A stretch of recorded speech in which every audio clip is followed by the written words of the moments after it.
you don't come. Oh,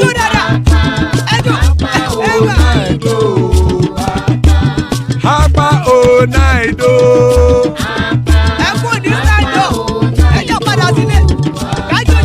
Oro kẹ̀kẹ́ ẹlẹ́mùrè o. Ide sodiya kẹ̀kẹ́ ẹlẹ́mùrè o. Bobby master kẹ̀kẹ́ ẹlẹ́mùrè o. Chief Latif kẹ̀kẹ́ ẹlẹ́mùrè o. Eruku lẹ̀lẹ̀ ẹlẹ́mùdé. Eruku lẹ̀lẹ̀ ẹgbẹ́ ẹlẹ́mùdódò jàre o. Eruku lẹ̀lẹ̀ Ghana ti dé ẹgbẹ́ bọ́dì o. Ọmọ ẹlẹ́yẹ ẹyẹ o ó dilé o. Odúyẹ̀lá ẹyẹ o ó dilé o. Petro Sodana ẹyẹ o ó dilé o. Petro Sodunke ẹyẹ rẹ̀ ó dilé o. Ẹlẹ́kọ̀ ọ̀run mú ìní o.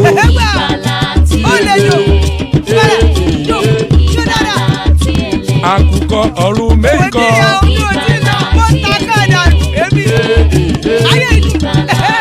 Ikú kò ní ríwà gbéṣe o.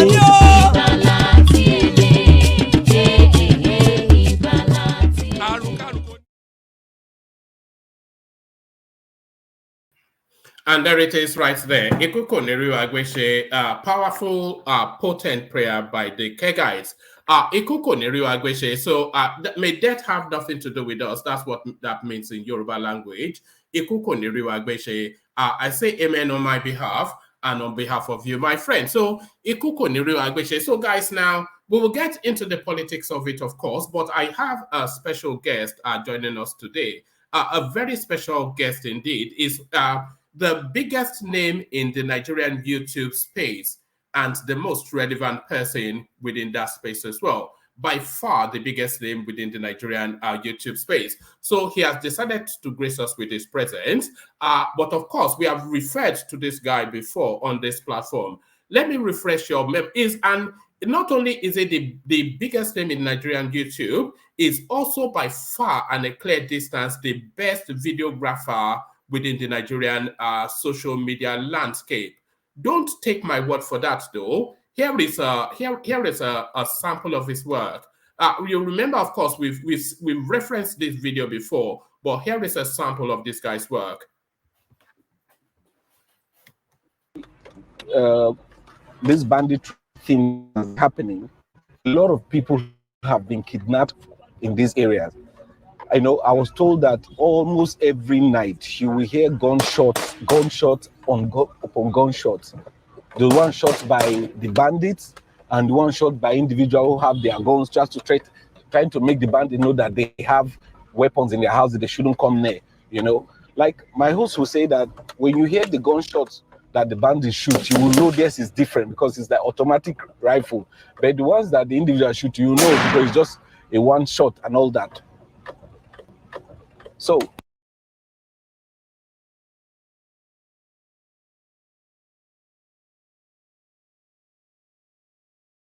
sorry, I didn't even know I was off the screen. So yeah, so that was just a sample of his work. So when I say he's by far the biggest videographer in Nigeria and the best storyteller as well, and the one that has the most in-depth knowledge of that landscape. So if you want to know Nigeria, then you have to follow this man. Listen again, if you want to know Nigeria, via the comforts of your sofa in the United States, in Germany, in South Africa, wherever you are, if you want to know Nigeria, then you have to follow this guy. No more introduction. Meet the man. Big Wheels, his name is. Big Wheels, his name is. And we shall point you in his direction severally in the course of this platform. So we bring him on now, and you meet the man himself, the mighty one, Big Wheels. So Big Wheels, good to meet you. Good to meet you, Big Wheels. It's nice to be here after so many years of knowing your name on YouTube too. I suspect I'm probably your one. If I'm not your first ever follower, I'm certainly one of your earliest followers, and I don't think there is a video you've put out that I have not watched. Oh, I want to say thank you because sometimes when I don't get to see your comment, I'll be wondering, where is this guy? He has not been here for a while, you know. Okay. I mean, I know you, of course, and you are widely known in Nigeria, especially in the social media space. But for the people who have been living under a rock and they don't really know who you are, can you just give them just a brief feel of who you are, what you do, and why some of you follow you, some of us follow you so fervently? All right. My name is Big Wheels. I run a YouTube channel. I'm also a photographer. Originally, I started as a photographer, but we all know we all went to school, but at the same time, we're not doing what we actually went to study. I studied electrical electronics engineering. I worked for a while, then decided to start my own thing myself. And here, I started this YouTube channel where I decided I want to tell positive stories about Nigeria. The reason is just simple because every time you watch other people's YouTube channel about Nigeria, especially people who are not Nigerians, they tell it in their own perspective, the way it suits them, you know. But I decided, okay, I want to tell it the way it is exactly, and to show people that it is not as bad as people make it out to be, you know. So I started this YouTube channel where I started talking about what Nigeria is to me and the way I see it, and I started sharing it online. And also, I also started making YouTube videos about estates in Abuja where I live and houses and the cost of them and all things like that. And that is what I do presently, and that's the only thing I think I do presently. All right, brilliant. And you do it excellently too, because of course, imagine if we had lost you to some engineering something, and then all of this knowledge and information that you present so excellently would have been lost to the space. So I'm glad you're doing what you're doing. So you live in Abuja, you said.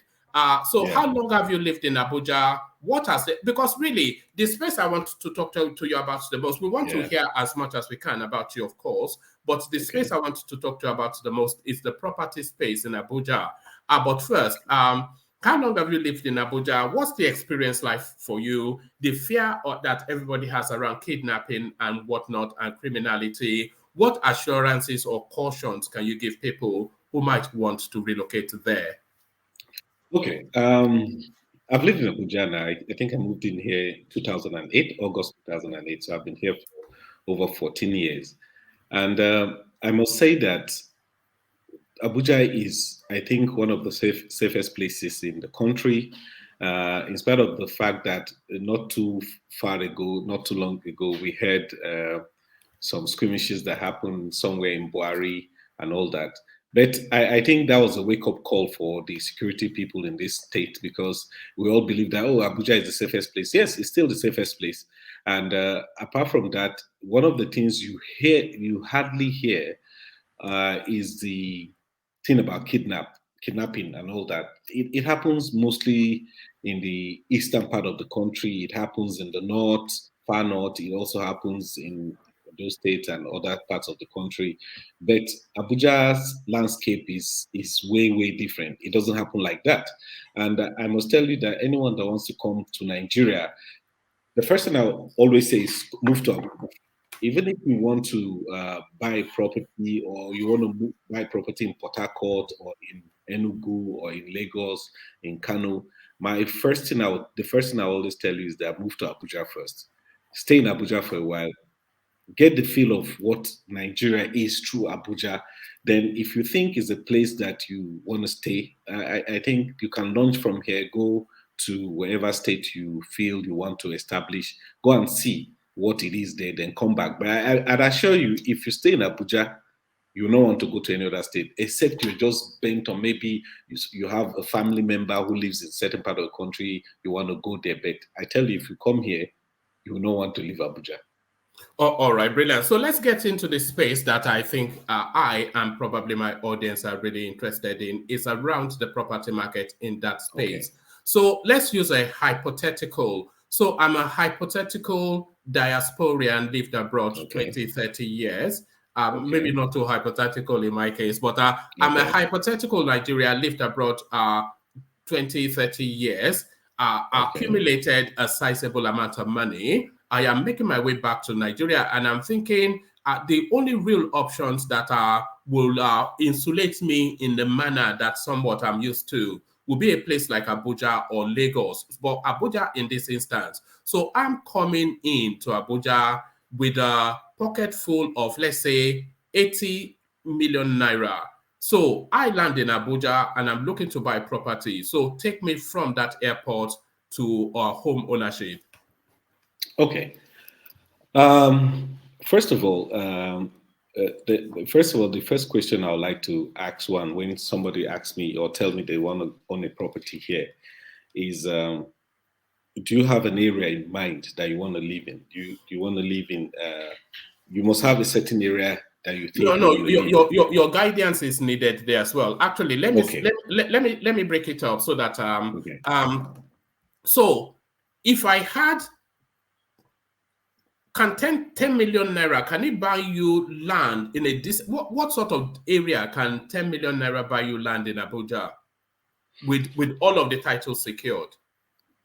Okay, 10 million naira is small, but if you really want to buy a property or a land, because you have to start with land because you can't buy a full property for 10 million in Abuja. Yes, you have to either get it from people who already maybe people who are building an estate. Those are the kind of people that sell land cheaper than if you're just going to buy a land, say in Apo, for example, or in Guarimpa. If you're going to buy a land in those areas, they are more expensive. You're just buying a land, and if you want to buy, say, if you have that kind of money, the 10 million, you have to either buy in an estate. Years ago, yes, you could buy a property, maybe a full property, say in Kuje, for example. You could buy, because there was this guy in the US who wanted to buy property in Nigeria that I helped them to investigate the place, and they got one in Kuje. I think then they bought it for about 10 or 12 million. How long ago was this? There's 10 million. That's 3 years ago. 3 years ago. Okay. Yeah, they bought it 10 million then. But that property has risen now. The last time I asked, it's close to over 17 million now. Oh, wow. Yeah. And when they bought it, they bought it from scratch. These people were just starting, so they built the property for them from the beginning and up to where it is. But the thing about buying property in Abuja is this: there are a lot of people who want to make money so quickly. One has to be very careful who you're buying from. There are things you need to find out before you buy. That is what I always say. One of the reasons is that you will not want to lose this hard-earned money you have worked so many years for in the diaspora, wherever you are, and you're just coming in, somebody's cheating you of this money. So one of the things I'll advise one does is that when you want to buy a property, you must find out who actually owns that property. And the way you do that for me is that you don't ask a friend, or you can ask a friend, you don't ask a family member to help you do it. You get somebody who is not your family member, who is not your friend, to help you verify if that property is what they say it is. Do you understand what I'm saying? And one of those things that they have a body called Ages in Abuja. Oh yes, I know about Ages. I tried to register with them. They were sending land once upon a time. They don't anymore, do they? Or no. Okay, let me explain. Let me just divert a bit. Okay. By this, you have to verify the property from Ages, whether the property is what they say it is, whether it's being owned by the people they say owns the property, whether it is being used for what it is said is supposed to be used for. Because every property in Abuja has a title, it has a designation for what it's supposed to be used for. It's either a commercial land or a residential estate place or a filling station, whatever it is. There's something that the land is meant to be used for. If that land is not meant to be used for a certain project and they go ahead and use it because maybe they have some connection and they bribe some people and they start that project, I assure you, if not now, later somebody will come up and say that property is not being used for what it's supposed to be used and it has to be demolished. And they will demolish it without compensating you. So it is good to do that. one of the other reasons why I said you need to verify this thing by not using family members is because sometimes some people abroad tell their brothers or sisters, go and check out this property for us, and they go check it out. The way I've seen it over the years I've been here is that sometimes because the people are these brothers or sisters you've asked to go and check this property out for you, they go because they want to buy this thing. There's so much, there's this anxiousness, and I don't know how to put it. They don't really do the proper check they're supposed to check. So sometimes they get swindled. The reason why this thing happens, this thing I call swindle happen, is that most people want to live inside the place called Amak. You know, Abuja has, I think, 6 area councils, right? Amak is the main area council, which is where we are right now, which is what people call Abuja, is Amak, right? Because of the fact that people want to live here, a lot of people, dubious people, have been able to duplicate some documentations, have been able to have, you look at the papers as if they're genuine. They will have something similar to what the original is, and they go and they sell to 2 or 3 people. So with that kind of problem, when somebody doesn't check properly and this problem arises, most time it is difficult to get your money back. So one of the things you do is that you get a lawyer to verify these things for you, and then you also make sure that, like I said, you don't just use one person. You use like a friend to check, you use a lawyer to check, you send somebody else. Okay, because I do that sometimes for some people. I go and I check out this property for people, and I come back and tell you, this is my finding. Because I don't have anything to gain. You're just asking me to check, and I'm going to check it, and I tell you exactly what all the information that I've gathered, and I give it to you. The reason that I'm doing this is for you to have a complete idea of what this property is. When your lawyer does his own, you have that too, so that you can now decide from all the information that you have, this is what I want to do. You go ahead and you do it. But where most times I've seen problems come up is when people try to buy properties from people, say, outside an estate. Those ones are where you have more problems than buying a property in an estate. From my findings, or from the years I've been doing this in Abuja here, I realized that people are more susceptible to people deceiving them when it's outside an estate than when it's within an estate. It's very simple, because the people who have an estate, they get this allocation from the government, large plots of land. They cut them into smaller pieces and they sell to people. So with that, they really try to scheme or cheat people. The only thing I notice they do sometimes is this. Assuming you're in the United States and you want to buy property, somebody told you about them, and you go and they tell you, oh, the property is 5.6 million for this piece of land. Maybe it's 600 square meters, and you pay. They will show you, this is your property, this is your land, and maybe it is close to the beginning of the estate. But because they know you are not around, and somebody else comes after 6 months, 9 months after you have bought your property, and the person says, I like this area, they will sell the property maybe like 8 million to this person, and then go somewhere inside, and then give you another 600. Do you understand what I'm saying? Mm-hmm. Because you're not there, they make more money off you. And when you come, they'll say, no, is that where we gave you? Sorry, it's here. They will tell you so many stories because they have sold that property. Except when you bought it, you decided to fence and you put a gate around it, that is yours, then you have secured it. If you leave it fallow like that, they may do that to you. But outside the estate, so outside, maybe you just go and somebody say, oh, they're selling the land in Apo, somewhere in Apo, then you go, they say somebody owns this piece of land, it's just a plot of land. The tendency for deception, for cheating and all this stuff is really, really high when it is here in Amak.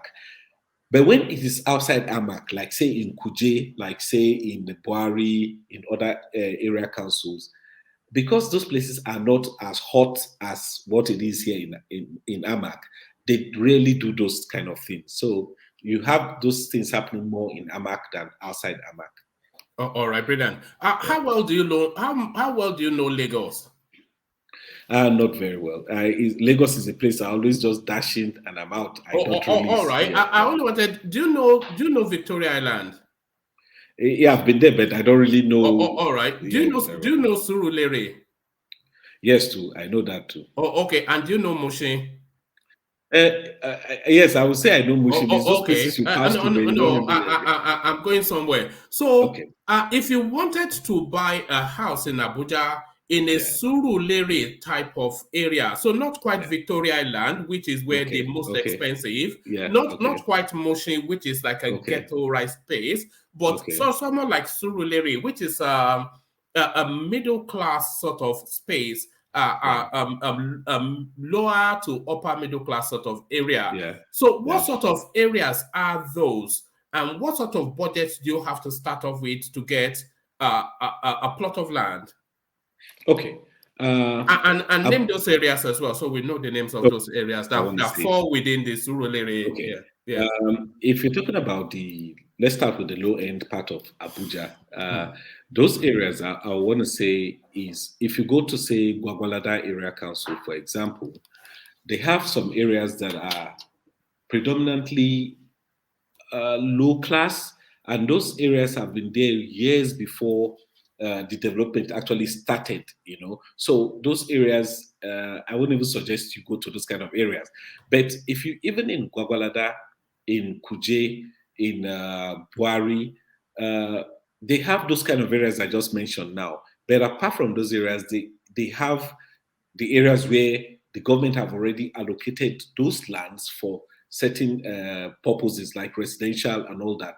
So if we're going to go by living in those areas where it is not Metama, which is the high end, or Asokoro, which is the high end, or Jabi and all those stuff, I would suggest that you go with places like even in okay, let me come to Amak. Let me not go outside Amak. If you come to places say Lokogoma, if you come to what's it called,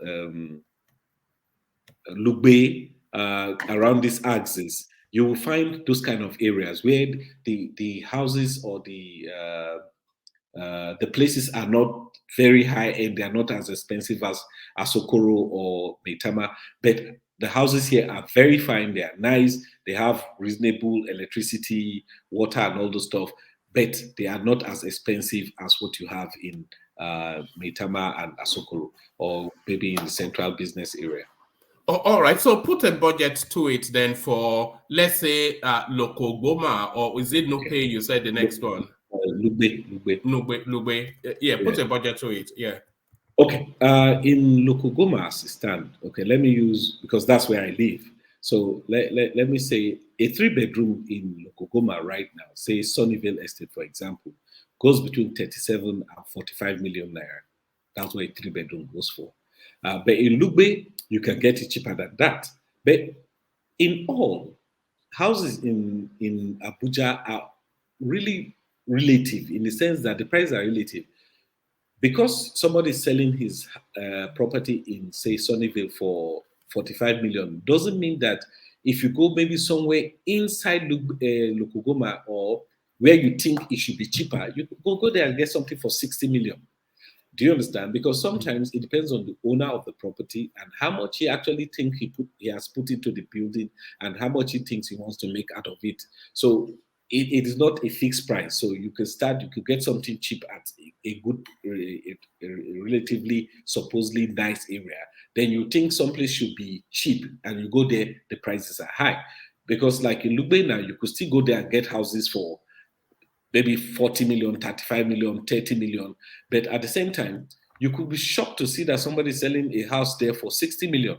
Do you understand what I'm saying? So it will depend on whether the place is the accessibility, how close it is the house to the main road, to the access to the main road, and how much he think he spent buying the property from the people. Maybe when he was buying, he was naive, so they sold it very expensive to him. So when he's selling, he want to put so much money on it. So those are the kind of factors that affect this thing. And there is something else I need to say.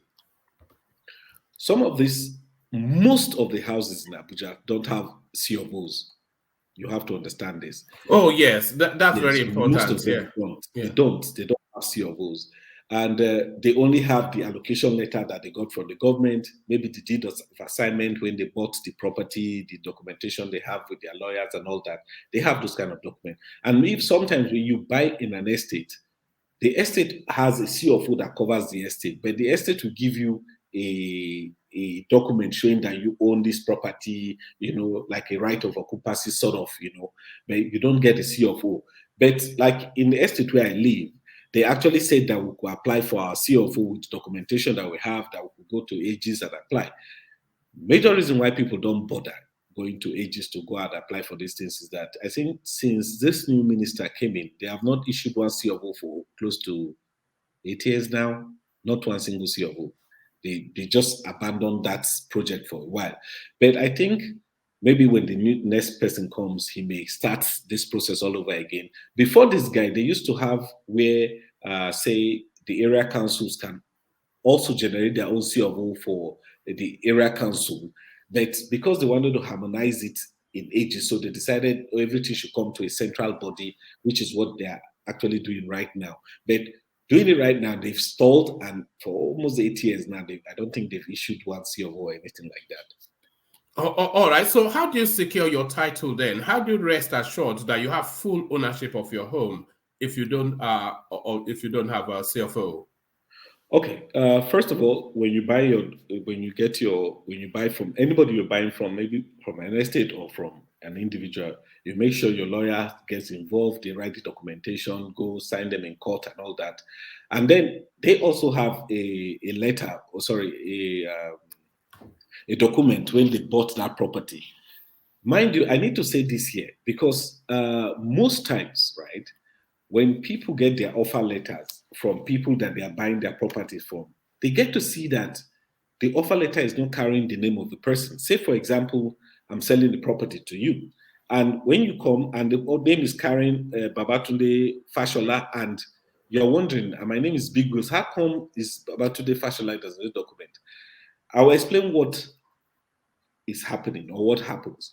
What happened is that most of the people who were working in, the government bodies here in Abuja, when Abuja first started, they applied for so many lands with different fictitious names. I must say this, this is the truth how it is.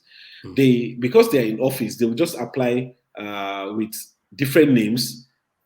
Once the papers come, because then the government were giving out this land for free, almost free. Because you said something before, I think I should go back to it, where you said that you wanted to apply for a land with Aegis at some yes, time back, that was months ago. That was years ago. I got to the part of they responding, and then the system just shuts down. I don't even know you can access. Okay, let me tell you what must have happened. The government actually, I think when I first moved into this town, they had this thing where you can just apply for land. They'll ask you, you fill a form, they ask you what area do you want your land to be. You can say Kuje, you can say Buhari, you can say Kwali, anywhere. You tell them the size of land you're interested in. The government is obliged to give you land. You understand? But guess what happens? What happens is that these people, like maybe yours that you are, assuming you applied for it, right? And they told you, all of a sudden the thing shut down and you didn't hear from them. Somebody will collect down your paper, pay the fees they need to pay, and they will own the property. They will tell you nothing happened. They do it a lot. They do it. So what happened is that if the land is way, say, far off somewhere that is not developed, maybe they give you land somewhere in, Kuje Area Council, for example, somewhere in one of those bushes that is not developed, they may not mind. They'll let you have it because that's not important to them. But if the land is given to you, say, somewhere in Lugbe that is close to the city here, you will not get your papers. You will not even see it. Somebody will take it. That's what they do. So because of that, a lot of people don't bother applying because most of the people they have applied, they've collected all the major lands in the city. And so even if you're applying right now, it's way where development hasn't reached. That's where they'll give you a property. Is it what buying those way out there as a speculative hold? Yeah, it is good. It is good. Well, if you don't mind, if you have this kind of money that you don't mind. Yeah, what sort of money are we talking about for those areas? Okay, the land in those areas are not really expensive. You could get, say, for example, Gwagwalada Area Council. about 12 years or 10 years ago when I moved in, I got some properties there for about 80,000 for a plot of land. You won't believe, because those way are not developed. I actually got like 20 plots then. You understand? Which I still own right now. I just got the documentation, paid the fees. The All area right. council. You know where I'm going to next, though. But Yeah, carry you on. understand. So what I did was that I just bought it and I told myself, let it be there. I'm not feeding the land. Let it just be there. But at the same time, those things are risky. You hope that before development gets there, or when development gets there, that nobody will go and want to circumvent your ownership. Nobody will go and try to, maybe somebody has a duplicate paper like yours and sold it to somebody else, that you now run into some kind of difficulties with those people. But that's what you're hoping. But because it is not very expensive at the time I bought them, I just bought them and I forgot them. I'm hoping that, because I think like a year ago, I went to that area to check to see what the place is like. Development has begun to get there gradually, but where my land is still far, but I don't mind it. I'm telling myself I'm not going anywhere. As long as it's there, So just keep hoping that development get there one day, and then we'll be able to sell and make good money from it. All right, brilliant. So for the people new to the stream, the gentleman joining us is Big Wheels. You remember we have come across him on this platform before, and not him visiting us, of course, but we have played one of his video clips before. A lot of you will recall when we were talking about. In fact, let me remind you, he is the one that did this excellent documentary about a ghost town in the north. So I'm going to open the space to people to have conversations with him in a moment, but let's just have a sample of some of his work. This is Big Wheels, the foremost videographer and the leading social media personality in Nigeria. This one is even worse because they're like far from even the front there. Those ones used to be poultry all there. those ones poultry. All of them have left because of insecurity. I think we just all right. A lot of you will recall that clip because, of course, we played it in the course of a conversation on this platform. But before I open the space to people who might have questions for you, tell us about that documentary. Did you fear for your life? You're a very brave man. I've seen you go to far-flung places, and I worry that what was that experience like? That documentary, Wills. All right. It will amaze you to know, but I didn't mention in that video, I actually own 10 plots of land in that area. My God. I bought this plot of land the year I actually moved to Abuja, because we were thinking of moving to Abuja. I didn't want to move. I decided I wanted to start a goat farm. So I bought 10 plots of land in that area. And the man that was with me in that video was actually the one that helped me to buy the plot of land. So he has been my mechanic for way over 16, 17 years now. And when he told me that area has, because every time I keep asking, how is the place? Is the prices of things going up? And he started telling me, man, things are bad in that area, that and all that stuff. So when I got to Kaduna, I decided to go and check it out. Yes, driving in those places, you're scared, you're wondering what may happen, and you're just hoping that nothing bad happens, actually, because he told me before that when somebody comes in, like you're parked and you're there for a long time, like it has happened once or twice, the next thing you just see like 20, 30 bikes will just come at once, they'll just kidnap whoever the person is and they disappear.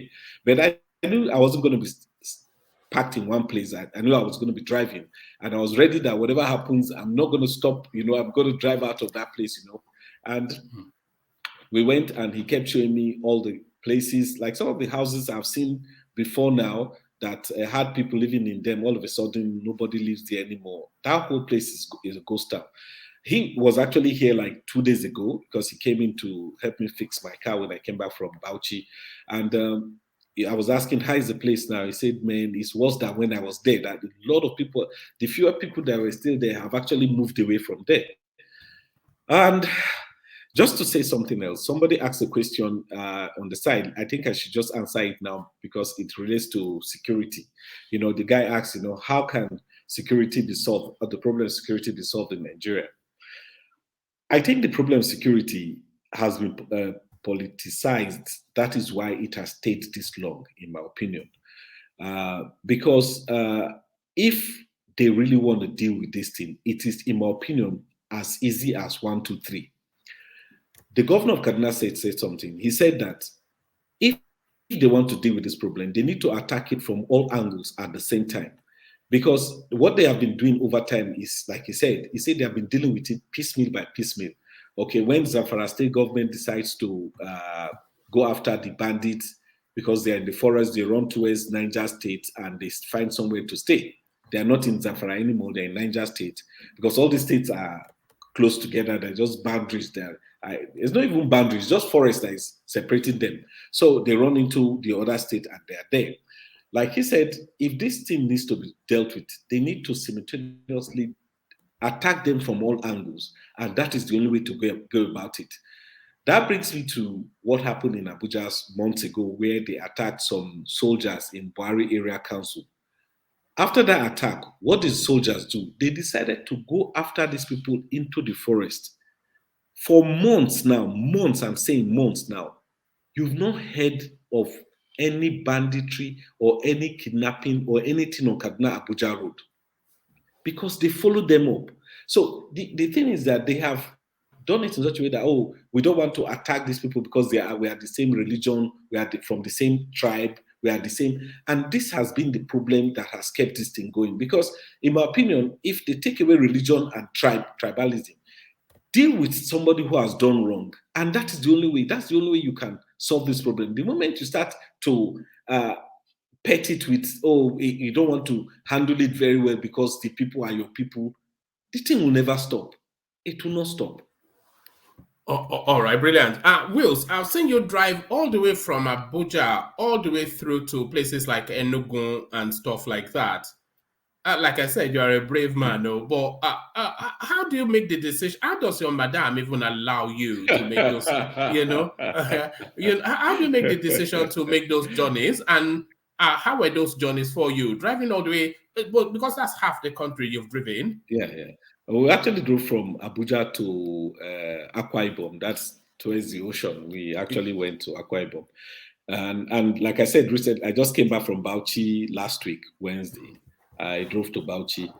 And by the way, sorry, yeah. Wills does a video log of all of these things. So if you please make sure you go and follow him. The link to his platform is in the comment section. There it is right there. Is /Big Wills. But just click on the link in the comment section. Leave a comment in his thing. Tell him one man sent you. But carry on. How do you have the gravity to drive all the way? Amazing. I wouldn't do it though. I wouldn't even drive from Lagos to Ibadan. Yeah. Never mind. Okay. I have a friend who works with one of these embassies, and we're thinking of doing a road trip to Taraba State in January. Want to go do documentary in those areas. And he was saying that, Big Wills, I think he wants to fly. I say he can fly. Me, I'm going by road. And he's telling me, these things are not really. You know what I told him? I said, because he works with an embassy and that he gets security reports of these places, those things cripple him and keeps him not to go anywhere. I don't get security reports about any place. The only thing I do is that I call people that are living in those areas and ask, how is the place? Is it okay? And once they say it's okay, I feel it's good enough. And like you said, my madam also agrees with me and tells me to go. So I go, because madam says you can't go, bros. You can't go anywhere. We know the rules now. We know the rules. If you think you are the boss in your own house, you're a joker. You are not the boss. Joker, man. You're not the boss.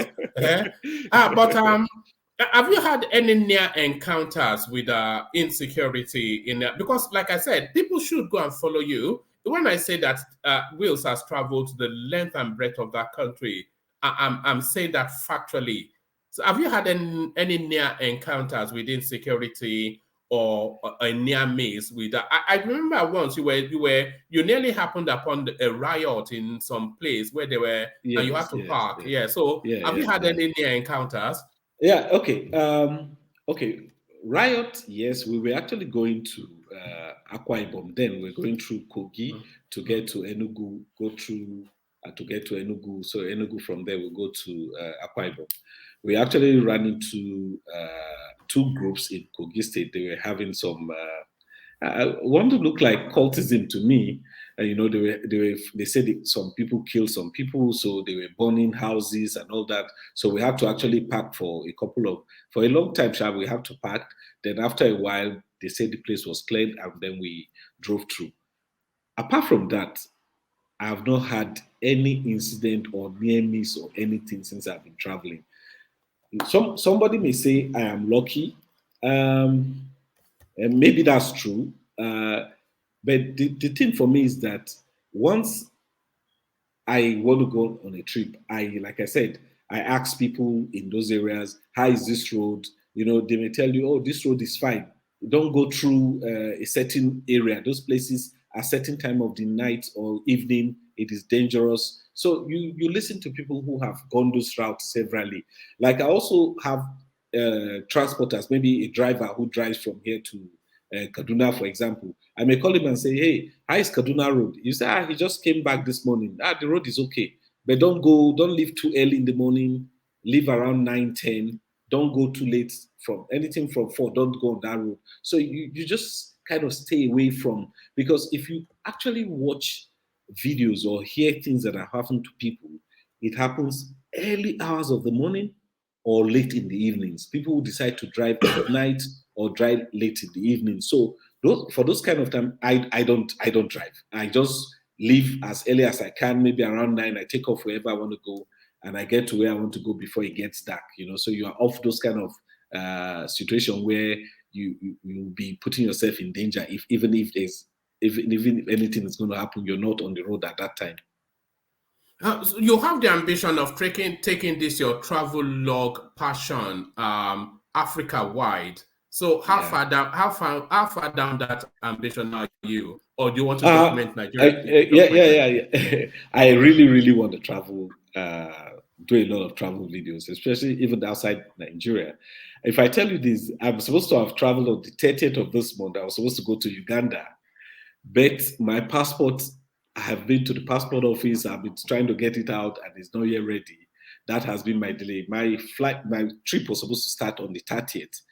I was supposed to go and spend some time in Uganda, but unfortunately, that's not happening this year again. So hopefully next year, the trip will start. But I actually really want to do a lot of videos in Nigeria, really, because like I was telling you about Taraba and those areas where you have where they have this highland tea, they have the highest mountain in Nigeria there, they have game reserve, they have waterfall.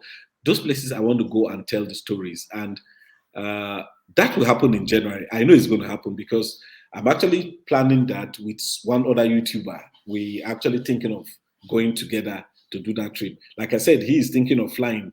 He's going to fly. Me, I'm going to drive by road, and we're going to meet there. Maybe I'll leave a day or two before he flies so that I'll be there before he gets there, you know. All right. And Wills is after a stronger car, by the way. So anybody yes, I've heard you say severally that you want a really sturdy Jeep that can handle the terrain. Or so all you big walleted people that are always coming to boast here all the time. Here is your opportunity. Just sign that check and send it to Wills and let him document Nigeria for you. I really, because my car that I've used right now, I've traveled so many places. I'm actually hoping that come next year, by the grace of God, somehow, I maybe get a truck, maybe a Tacoma or a F-150, a Ford or something, you know, that you can go something to that can handle those rugged terrains. Have you ever had a mechanical breakdown or a tire puncture in the middle of nowhere, and you are saying, "Oh, I'm in trouble now"? Have you had one of those? Yeah. Tell you the truth, I have had, but not tire puncture. All of a sudden, my car stopped firing. if you put your leg on the pedal and you fire, the car doesn't move an inch. It will just be making that sound, then nothing is moving. Even my last trip, I will tell you, when I was going to Jos, that's like our last week, I went to Jos from Jos to Bauchi. It happened on the way, all the way from Akwanga, but I didn't stop. I just kept going. A journey that I started around 9 in the morning here in Abuja, I got to Jos around 4:30 in the evening. I just kept going. I told myself, this car must get to Jos, because eventually when I got to Jos, I went to see a mechanic and they had to, they said they need to change my plugs, they need to change the fuel filter, they need to do a lot of things, which they did. And when the car is not doing badly again, but tire puncture, things like that, no, it has not happened. I just pray. Out of all of your travels in Nigeria, where have you been and that has taken your breath away so much that you say, wow, I love this country? What's the best landscape you've seen or inspiring space or place or even people? What's really blown your mind away in your trips? Just give us 2 or 3 examples of something that's made you go, wow, this is outstanding here. One, Akwa Ibom was one. One of the things that really blew my mind about Akwa Ibom is that, when you go to places like Akwa Ibom, you just to find that they have so much potential to be bigger than what they are. And you are saying this thing. Okay, let me give you an example. Went to this beach that nobody actually goes to because they have the popular beach called the Ibno Beach, where people normally go to and all the stuff. But they have what I learned, they have over 10 other beaches. So beautiful, clean water, empty space, nothing happening, and they are just there. The people don't even, of course, because they see it every day, to them it's normal. But to me, it's breathtaking. And I'm telling myself, this is what people can invest in. Even if not outsiders, people in the country can invest, set up a hotel, even if it is built with a straw, whatever, just build it. Have places for people to come and have fun. People want to go out, and there's this other thing recently too, when I went to Bauchi, the videos are yet to be out. We're still working on them. They'll be coming out in a couple of, maybe 2 days, 3 days. They start coming out soon. You go to Yankari, for example, you see, people tell you, the up north is not safe. I must tell you that it is safer up north than safer in the east. It is way safer up north than safer in the east of Nigeria. I tell you this without thinking twice. It is way safer. And then you go to, say, Bauchi, for example, you go to. I'm just showing that's the Akwa Ibom beach. That's the Akwa Ibom. Yes, that's the Akwa Ibom. Yeah. You go to, say, Bauchi, for example. Now, they don't tell you, no, don't go to the north. Then you go there and you see what surprised me. Even my last trip now, you see white people. I counted close to 10 of them, just swimming and having fun. Meanwhile, the Nigerians that we are hustling and we don't even go to places like that. These guys go to enjoy the things that we have and we don't even see what we're having. You understand? It is one of those things that blow my mind. You go to places, you see people coming to do safari, and then you are in your house, you're scared of leaving your house, you're not going anywhere. Meanwhile, the people that are foreign that are telling you security travel alerts, don't go here, don't go there. They are there having fun. It's one of those things, it's one of those things. I'm telling you. You just wonder what is it that they are telling us that these people are going to. Okay, I also went to what's it called, in Niger State. I went to the waterfall there. Bros, I saw white people all lounging on the rocks. They had their towel. They were lying down, chilling and swimming. Then we just came to take pictures. We just took some pictures we put on Instagram and we are leaving. Meanwhile, some people are coming to enjoy the same water that we're telling people, don't go there, it's not safe. It's just one of those things you ask yourself, are we really sure that we know what is even happening? But at the end of the day, Sha, I think it's one of those things. Are you suggesting that the insecurity in Nigeria is overplayed, is overblown? To be honest, there are places that are having a lot of issues, to be very frank, right? But it is not everywhere. But the story you get to hear is this. If, for instance, there is maybe a breach in security, say somewhere in Jos, for example, that news gets repeated over and over and over and over again. It echoes as if it's still happening. But it must have happened like 6 months ago. But people just keep telling you, it's just not safe to go there. But I tell you, in other parts of the world, things worse than that has happened in other parts of the world, and nobody even talks about them. But here, the little one that happens, they keep recurring it, and it seems as if you can't go to Jos, or you can't go to Bauchi, or you can't go to Akwa Ibom, you can't go. But the truth is that it is not like that. Even this Kaduna Abuja expressway that used to have a lot of mandatory cases we used to hear, 99.9% of Nigerians travel by road. They cannot afford to fly. So people travel by road every day, even in spite of the fact that it just happened 10 minutes ago. You know what I heard about that Kaduna Abuja road? I heard that transporters, they even once they've parked their vehicles, they wait and then they travel in convoys. Yeah, they do. And like I told you, I have some people who go all the way to Kaduna every time. When I want to travel to Kaduna, I call to ask, hey, how is the place? How is the road? Now they tell you nothing is happening. The road is free, it's safe, but just that there are a lot of bad potholes on the road. That road has been awarded to Julius Berger for, I don't know, over 800 and something million of bill. I can't know how much that amount is. They're supposed to do that road from Abuja to Kaduna, Kaduna to Zaria, Zaria to Kano, and they've not still finished that road. How many years going now? And the last time I read in the papers, they were saying, oh, they're going to revoke this contract if they don't finish it. And the next thing they came up and said was that cost of material has gone up over time.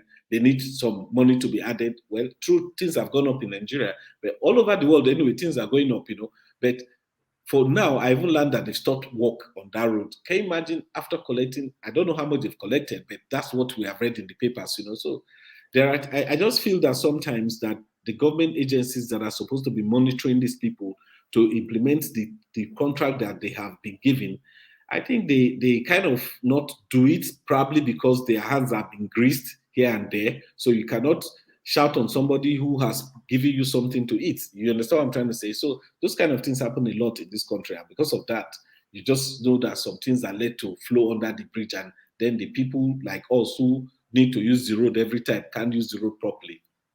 All right, brilliant. Does anyone else have a question for Wills, by the way? I feel as though I'm hugging him somewhat. So if anyone has a question for Wills. Yeah, I do. Okay, go on, Charles. What's your favorite culture in Nigeria?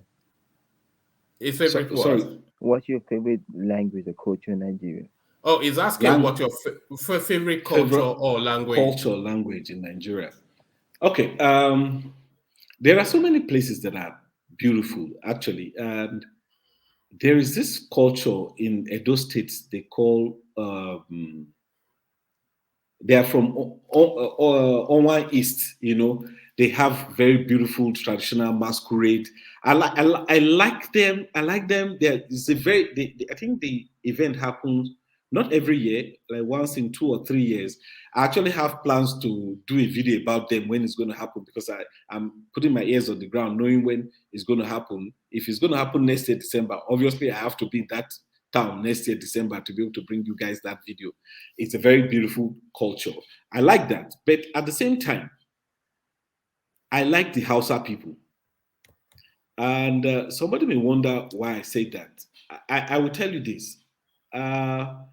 They are the most straightforward people, in spite of the fact that they are not, most of them, they have the highest number of illiterates in the country and all that. But I tell you, in my opinion, I think they are the best people in this country.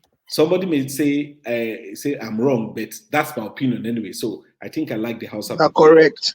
Hold on. Are you distinguishing between the Hausas and the Fulanis? Okay. I won't say I'm distinguishing them, because the Hausa people are the people that I have lived with for a long time, because I was born in Kaduna, so I've lived all my life in the north. So I know the character of the Hausa people.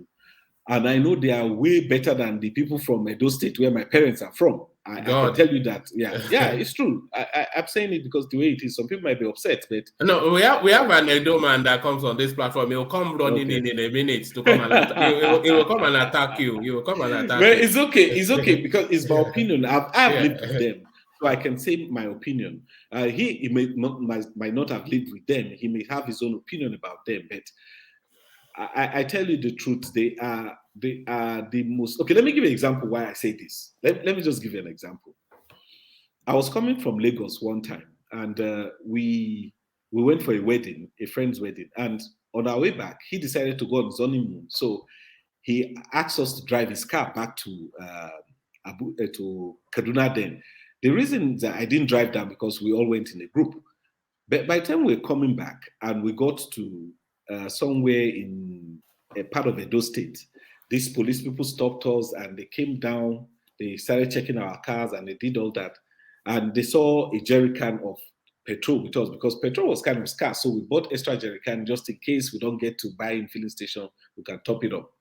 By the time we got there, the guy stopped us and told us this is Bonkri. He was raking, he's going to seize our petrol.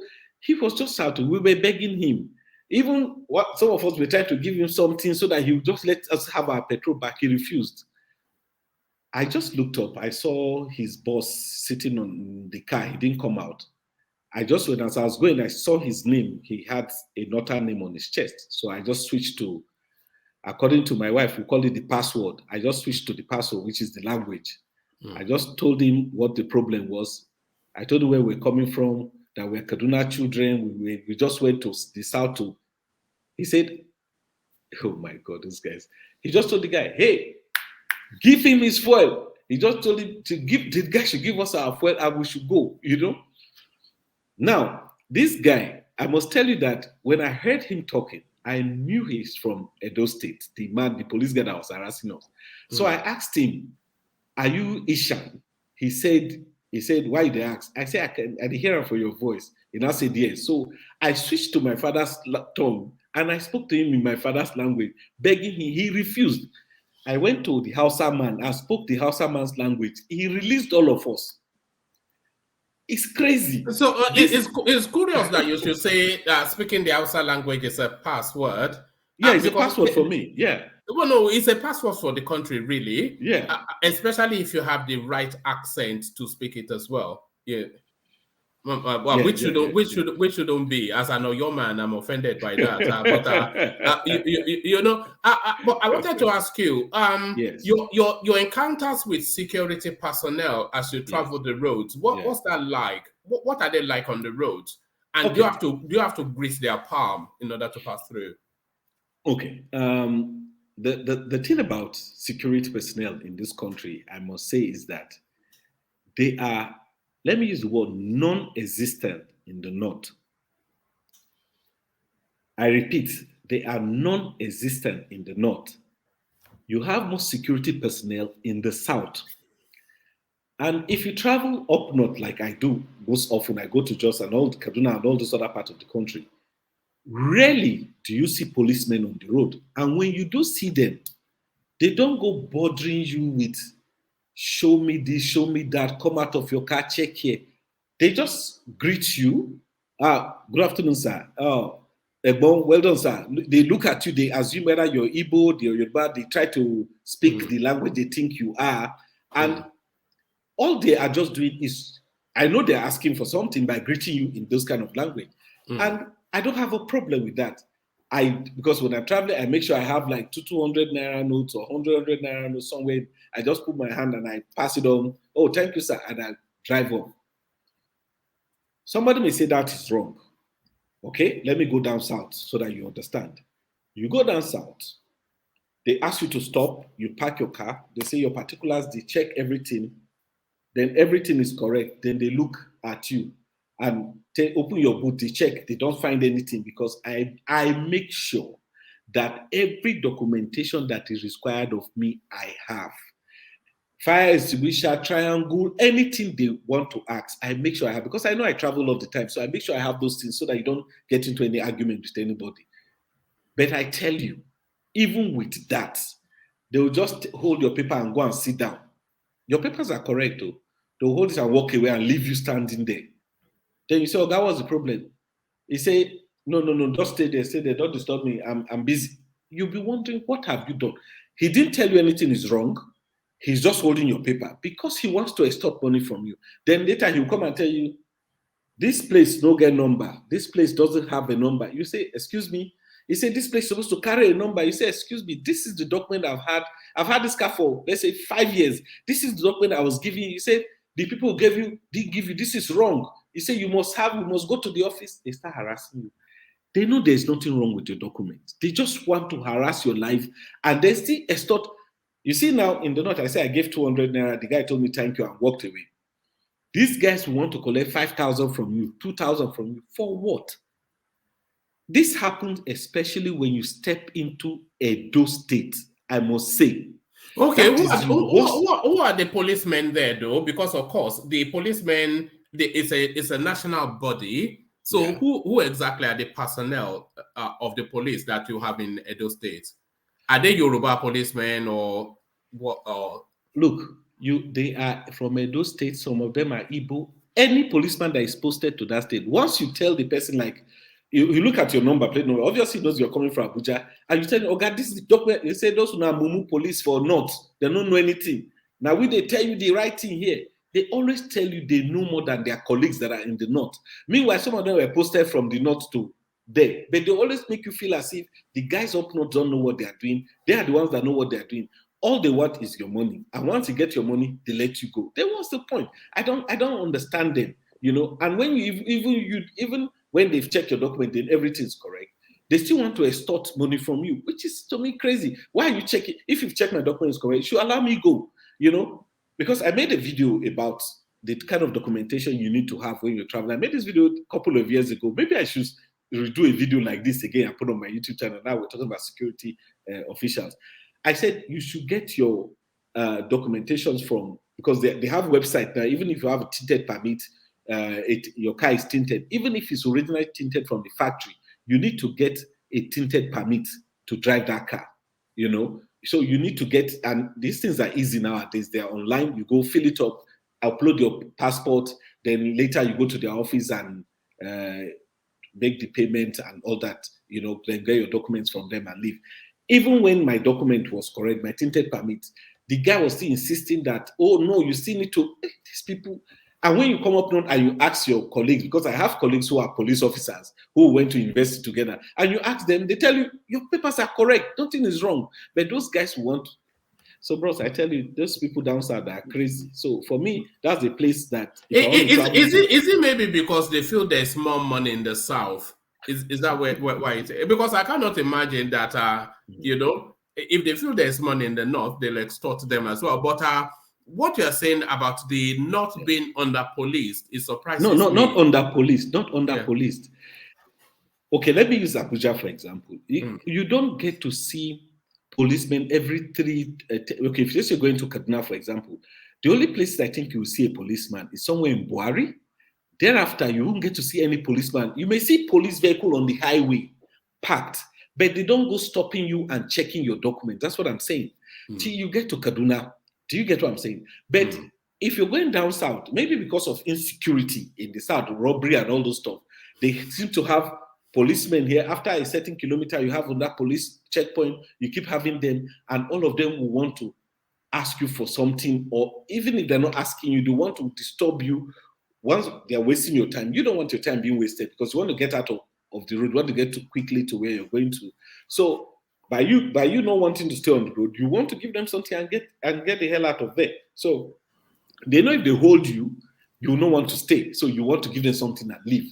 You know, meanwhile, in the north, what I'm even saying is that if the police people even stop you, they greet you, they because basically the truth is that, in my opinion, okay, sorry, go ahead.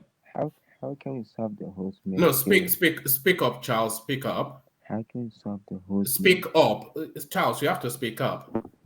Your voice is a bit low. How can we stop the horsemen killing? Charles, speak up. How can we stop the Fulani horsemen killing that's going on in Nigeria between farmers? You say, how can we stop? He's asking how you can stop the herdsmen killing going on in Nigeria. Is an American person. Okay. Yeah. Okay. In my opinion, like I said, I think I mentioned it a few minutes back. I said, let's take away religion, let's take away tribalism. Let's face somebody that has done wrong in spite of his tribe, his religion. Let's deal with the situation as it is. Because most time, I think the major reason why this thing has stayed this long is because we have politicized it. We have made it look as if, some people say if you start dealing with these people, some people will start saying you're killing our people.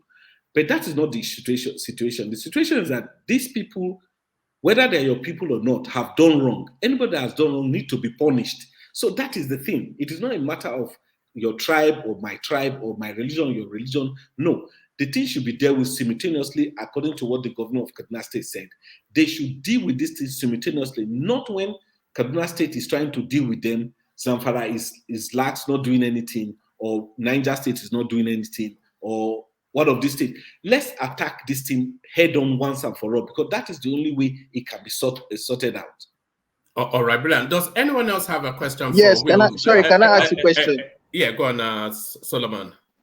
Yeah. Good evening, everyone. Yeah. Good evening. I don't know if Mr. Big Wiz, if you've as somebody that explores, if you've explored this part of, like, I don't know if it's a religious movement or a kind of movement. This Izala. I don't know if you've heard about it, Izala. Please, I don't know if you can just can you just say something about them, like, because I came across a documentary where they were saying that the Zala movement has influence in the Nigerian politics, and the people who are involved in that are kind of they want to be in charge of power in Nigeria. And I just want to know if you've made a research about it. Okay, living up north, all the years I've lived up north, I know there are things like that. Okay, it's just a cult. It's a religious cult, right? And what they've been able to do over the years is that they've been able sorry, to. what are they? Sorry, because that's a new word to me. How do you spell it even? Sorry. Izala. Izala. Izala Jos. In the main place is in Jos, yeah. All right, I'll research it. No, they've been almost everywhere in the north. They're in Zaria. Yes, I know, but it started in Jos. Okay. But it started in Jos. The truth about it is that it's a religious body. It's just like saying you have a Pentecostal body that is more charismatic, and because they are more charismatic, they feel that they are more religious than the Catholics. Let me use that for example. They feel they are more religious than the Catholic. They feel because they are more religious. You know, like in the north here, politics is related to religion. Everything is like linked up. I don't know whether I'm making sense what I'm saying. Yes. Yeah. So because it is in that light, so they tend to push more. They believe they are more charismatic. Let me use that word. So because they feel they are more charismatic, they feel they should be in front. Am I making sense what I'm saying? Yes, so yes. I think that has been the push. It has happened. I think, if I'm not mistaken, one of those persons that they've been asking for his release, that Buhari they put in prison for a long time. I think he's one of their leaders or something like that. You know, once a while they come up and they come to Abuja, they make a lot of noise, scatter everywhere in the sense that they have like demonstration asking for the release of the guy. You know, I think what happened then was that in Zaria, the military were trying to pass a certain place and they were having their, I don't want to call it, let me just call it conference or something like that on the road. And the soldiers wanted to pass. They refused and they decided, I think they attacked the soldiers, that the soldiers came back and killed a lot of people that day. And obviously that's how they arrested their leader and all that. They threw him in the prison. Is that the Zagzaki space? Exactly. That's all what I'm saying. So you see, it's a religious sect. It's just a part of their religion that seem to be more charismatic than the other. So they seem to want to take things more seriously than the other part.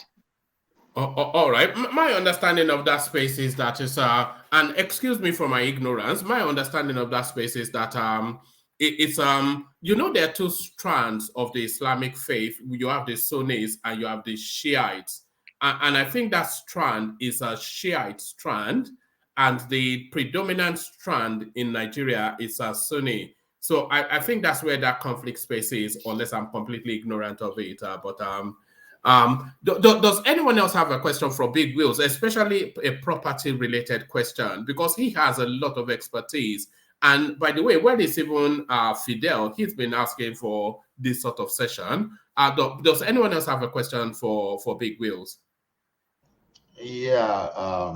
Hi everyone. Hello, Big Wiz. I was just going to ask a very simple question. Nothing. Okay. Nothing that is unheard of before. Then, in the property arena there, so the financing now, how is the financing in that area looks like now? Is it what you purely finance by yourself now, or what type of kind of scheme do you have on ground for someone that want to go into that place? Apart from paying in installments, are these guys on ground working, or are you working with some financial institution to provide some kind of finance to those people that want to buy property? So that's one of the first question. Then property for something like a tourism in Nigeria. So what do you think about that that particular space? Is this something that you encourage, that, oh, okay, buy property now with the mind of dabbling No, into? I think that's the Akwa Ibom space that I was talking about. That because that place is a No, gold mine for woman, tourism. not only Akwa Ibom. I will give you Yeah. an example now. There's this one small guy. He happened to be close to the person I know. That they call the guy Olajide. Maybe this we know. It's Olajide Abiola or so. You know, the guy recently built one gigantic building in Abuja for some kind of that thing now. A massive story building. And this guy is just in his 40s. So now looking at that, looking at that kind of that guy's initiative, is it that the tourism center around that place is opening up very fast? And if this is the right time for someone to take a very strong position, what kind of help, what kind of finance can you make available, or can you help someone that want to dabble into that thing achieve? So that's my question. All right. So sorry, Ola. Recondense those questions, because I think I lost it somewhat. So I think there are two strands. So condense it. Okay. Yeah, just snap it into two snaps so that Wills can launch at it. Yeah. Okay, the property area I used to know in Nigeria is that, okay, buy this and pay installment. Maybe they ask you to pay for 24 years. That's one space. That's the that. Do you have another type that, okay, this is my client, grant him the finance and let him pay like in form of mortgage? All right. And then the tourism. You wanted to know Yeah. if there's Now, if you want to take advantage of property business now for tourism, is it part of what you have in your portfolio that someone can use your space to achieve? all right. Okay. Before you go at that, Wills, with your permission, I'm going to make you available to the platform, because a lot of people listening, a lot of people will still watch later. With your permission, I want to make you available to people if they need somebody to assist them in that journey. But go at our last questions. Yeah. All right. I think the first one, you're asking if they have some kind of finance for owning or buying the property. Right now in Abuja, people don't. When you want to buy a property, most time they want you to pay outrightly, because they don't want you to hold their money down. But then at the same time, they tell you now that, oh, you can pay within a year, which is for me ridiculous. You know, they ask you to, because just like you asking me to pay the whole money at once. If you're asking me to pay in a year, that I'll be paying every month, for me, that's not the right way to go about it. But there is this platform, which is the federal mortgage finance now, that is available for people to take. A lot of people are doing that now. You apply for a federal mortgage, I want to call it loan, whereby you provide the premium or something for the property, then the bank pays the order for you, then which you now pay up for over 25 or 30 years or whatever years that they're able to calculate for you. That is what most people are trying to do now, and most people are doing them. Like there is this property developers called Braids at Harbors. We're able to get, I think, about 2 or 3 people who were able to get that sorted out with the Federal Mortgage Bank. But they also have to look at your age, and the younger you are, the more time you have to pay for this property. The older you are, the shorter, and then it becomes a bit more complicated, Okay, that been answered. I think the second one, we're talking about tourism and going into this space. Yes, I think it is the right time to invest in this kind of properties. Going into what we want to believe that we believe that come next year things may be different. We want to believe that it will be a better year for us in Nigeria. Maybe come somebody who will take us out of this dungeon that we're in. And a lot of people are doing more of, okay, let me use the word, I like some people that I know are going into Airbnb spaces right now. They buy property, they convert them. Why are they doing this? Is because they believe that people are going to be coming and they're going to make money out of these businesses. And as a matter of fact, I, for one, is starting one myself. So I know that it's something that I believe is going to do well. So where I'm sitting right now chatting with you is an Airbnb. We're just about finishing. You can see we're still working anyway, but it's one of those things we feel that is going to be better come next year, when we're just hoping that things will be better next year. So some people are doing this kind of thing. Like personally, we are doing it too. So we're believing that come next year, things are going to be fine. So I think it's a good thing if one has the resources to go into those places. I don't know about Lagos, but I'm just talking about Abuja. I don't know about other properties in other parts of the country, but I know more here and a little bit more about Jos, because those are the 2 places I've done a bit of this property thing more. All right, brilliant. Anyone else with a question for Big Wheels? Fidel, you've been asking about property, so Thank you. Thank you for having me, woman. I want to ask him about the he was talking about the Airbnb stuff, and that's exactly what I was kind of looking into. And but my first question would be, do you have a property? I mean, do you sell property in Lagos? Because that's exactly where I want to base the Airbnb. No, his presence is largely in Abuja, but his experience is still something that would transmute to Lagos. So ask him the question anyway, so that at least it gives you a feel of what the landscape is. Okay, for the Airbnb stuff, what's the budget like? Is it because I've been talking to some other people, and the kind of budget they were asking is kind of too bogus, and so I just want to know the estimate, and if the payment is gonna be once or just instrumentally. Actually, okay. I don't really like instrumentally. Are you asking about buying the property to go into White? Right. Okay. Like I said, sorry. Before you answer, just to clarify, when you said the budget was bogus, you said you've been speaking to the space, and I'll be bringing a Lagos guy on next week, so listen out for that. But when you said the budget was bogus, can you put a figure to that bogus? Put a figure and a location to that bogus budget, so that we have an idea what you're talking about. Okay, so I was actually looking at VGC and Lekki, and I think they were asking for something around $500,000. That was why I said it's kind of too bogus. Oh, all right. All right. So back to you, Wills. Yeah. Okay. Properties in Abuja, if you actually looking at them and comparing them to properties like in VGC Lagos, they are way different. Abuja is not, I would say, it's not as expensive. Though houses are expensive in Abuja, though, but probably not as expensive as those houses you see in Lagos, really. And if you want to start a business, here's what I always say: start with what you have. Don't go buying things beyond what you can afford. The reason is very simple, because when you start what you have, you're able to grow it to get to where you're going to.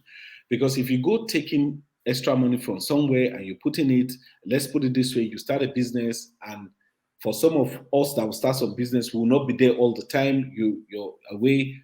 Tendency for people to PFAD, for the business not to grow as fast as you think it will grow, will be there. And if you had borrowed this money from somewhere, you'll be in a ditch, which is not a good thing, a good place to be. So for me, here's what I think: if it means buying a 3-bedroom flat, you don't even have to buy to start an Airbnb. To be really honest, you can rent an Airbnb or do a lease for 5 years or 10 years or something like that. Pay up for 5 years, then you have it for 5 years. Then you can then start up, just fix up the place a little. As long as it's neat, Airbnb doesn't have to have, it's not a hotel per se. As long as it's fine, it's neat, the generator is there. Like for us, we decided to set up solar panels on the roof, have things like that, so that even if there is no electricity running in the afternoon, the fans can work, the internet can work, so that at night you can run the gen to power the ACs for them, So you start with, for me, start with, say, a 3-bedroom somewhere that is not too expensive. You can come to Abuja and start. I'm just saying that for example. Or you can do it in Lagos where you're interested in, but don't go to where you have to cover $500,000. Wills, I think you're talking about two different spaces. I think what you are talking about is a rent to rent. So you lease it, you do it up, you sublet it to the Airbnb space for the period of that leasing. But I think what Fidel rather is saying is he wants to, I'm not sure if he's taking a loan, but traditionally you take a loan, let's say wherever you are in diaspora, and then you put that loan in a property somewhere in Nigeria, and then you put it into the Airbnb space so that the earnings from that services that loan, and then of course you have that property for whenever it is you're looking to go back home. I think that's more the concept. Okay. Yeah. I actually said that you can buy, but I'm saying that if you don't have the resources to buy, you can lease. That is what I said. So if you have the resources and you have the resources to buy, fantastic, it's yours. You can buy. But what I'm just saying is that you don't go taking so much loan that let's say you are still somewhere in the UK or in the US and you come and set up an Airbnb here and you're not always here and you don't have people trustworthy enough to manage it for you, you may run into some difficulties. That is what I'm saying. Okay. Sorry. Let me just say this. Actually, I want to buy the house outrightly. It's not something that I just I want to buy it and pay the money at once. I don't want to dabble into all this house issue. I know how the real estate issue is in Nigeria. I just want to, when I have the cash completely with me, I just want to come to Nigeria, buy it, have all the papers with me, and do whatever I want to do with it. That's the kind of stuff I want. Okay, that's fine. As long as the resources is available, go for it. I mean, you're not going to lose. The house is yours, So even if you're not doing Airbnb with it, you can still rent it out and still make your money, really, The good thing about, especially like, say, where I stay here in Abuja, you get your money paid up. You don't even have stress, getting people paying your rent, So it's a good business. Even if the Airbnb doesn't work, you can rent out that property and still make your money.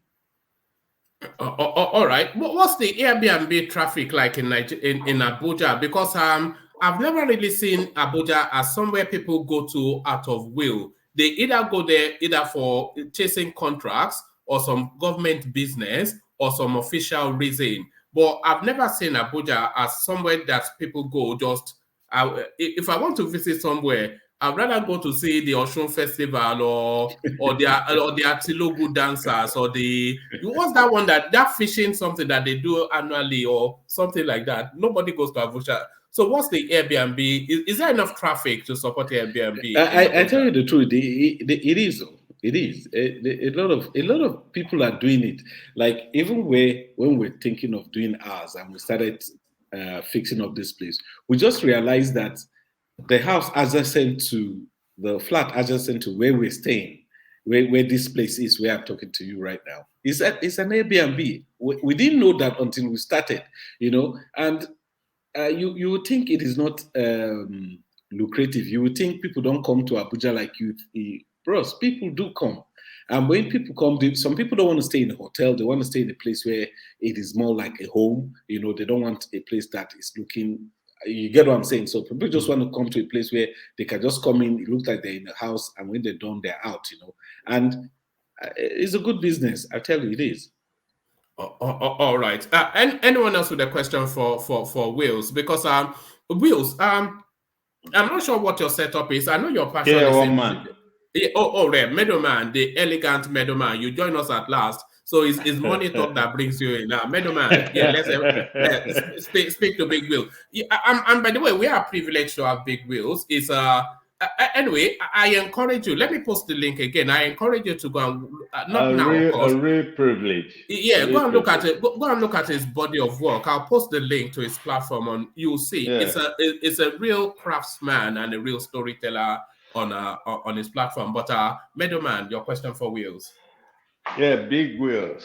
Thank you for coming on.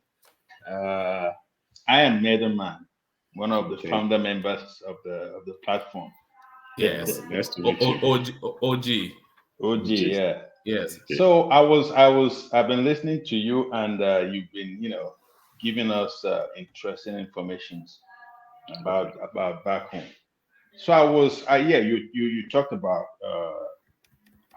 the Abuja and the real estate. Yeah. So I'm a Nigerian like yourself, and I live abroad, and I have some money. I want to go home. Take Abuja for instance.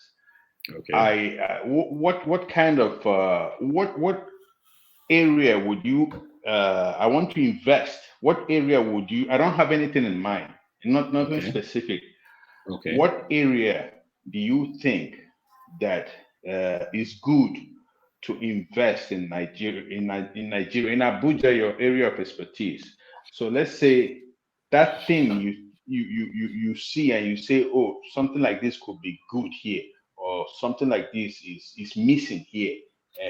If somebody can, invest in such a thing here, it would be lucrative. And sorry, carry on, Middleman. Let me add two things before Wills takes it on. Let me push you to put a budget to that space, and then also Wills, don't go to the easy space to say property. So you can say property, but add more. I think he wants to know what the economic. He already treated the property, area. So let's say $200,000. I have $200,000 lying around. I don't have it. I'm just saying. Yeah. You have by the way, he has a yacht also. Don't believe he has. He swims in the ocean. He swims in we've seen it now. He has a yacht. But carry on, Big Will. Carry on. Yeah. So and I have this kind of money, and I'm thinking of investing in Nigeria. I want to do something to create jobs and to make money for myself, and to keep something there for when I decide to retire to go back home, something I can. And another area, something you unless you want to answer first, then I can. Go ahead. I can. Another area, something you said about of course we all believe that things will get better, but what are the challenges? In even you in your area, what you do today, what are the challenges the things like the Chinese say, if you're going into a war, you already need to calculate your losses. So what are those challenges you look at before you go into you see them as areas of risk, if I would say, but calculated risk. you have today, and you mentioned something about things getting better next year. Maybe you can, insert that. What do you think should get better? Which areas, what things do you think should get better, that should be better than what they are today next year? Okay. All right. Yeah. I know, like you said, the easiest thing to say is property. If you want to invest, the reason why that is always easy to say is because you know that your money is in one place, and the worst that can happen is that you can sell it and probably get your money back. Obviously, in Abuja, properties go up faster than most places in the country. So if you buy something for 10 million today, in a year or two, it may be 15 or 18 million. So it's easy to get your money back in properties. That's why most people do properties. But then you also ask, as part of property, what are the other things that I see personally and think people can invest in? Based on the challenges that I face, so I can tell you one of the things that I think. Okay, like personally, I think I know it may not be what you people would want to hear, but here's what I think. There is a business that I feel will do well in this country that nobody's actually doing. It is glass business. When I say glass, I actually mean because I was in China a couple of years ago and I saw what those people do with glasses. I see people demarcate houses with tempered glasses, glasses that don't, you know what tempered glasses are? Glasses that don't shatter or break and cut people. They shatter and becomes like the way our windscreen are. Those are the kind of, that's for me, that's the kind of business personally that I would have wanted to do for over the years now. It's something that I've been thinking in my head, something I want to do. Because I see people build every day in Abuja, and I see people use normal glasses in their buildings. And I feel that is a space that somebody can step into and make a lot of money before people join you. Because one thing about Nigeria is that as soon as you start doing something that is looking lucrative, I promise you there are millions of Nigerians who have kept monies in Ghana must go in their houses, who are just looking for something to do. They don't have ideas.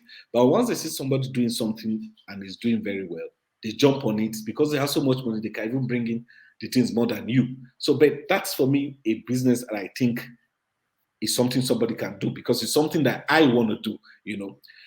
But apart from that, Abuja on a general note is a town that spends money on a daily basis. People go out every day in Abuja to enjoy themselves. Let me use the word enjoy themselves in the sense that they go out to a lot of places. Most people call them gardens, but now the things are beginning to change. People are beginning to set up like fanciful restaurants, sit outs where things are really expensive. If you look at the cost at the end of the day, people are generating money with that because people go out every day.